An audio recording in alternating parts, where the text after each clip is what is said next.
Christmas. నేను ఇప్పటికీ ఇక్కడ ఈ చర్చికి నేను సుమారు 7 సంవత్సరాల నుంచి డైలీ ప్రతి సంవత్సరం వస్తున్నాను. అప్పటి నుండి 7 సంవత్సరాల నుంచి ఇంతకుముందు మేము సంక్రాంతి చేసుకునేది, దీపావళి చేసుకునేది.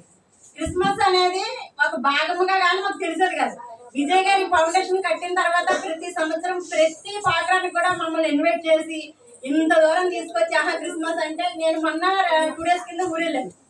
అయితే అవును క్రిస్మస్ ఉంది కదా 25th కానీ 23rd రిజర్వేషన్ చేసుకొని వచ్చేసారు. నాకు ఇదే అనుభవం అంత గొప్పదనమాట. ఇది మన పండగ, మనం కూడా వీళ్ళతో పాటు ఒక భాగం పంచుకుందాము.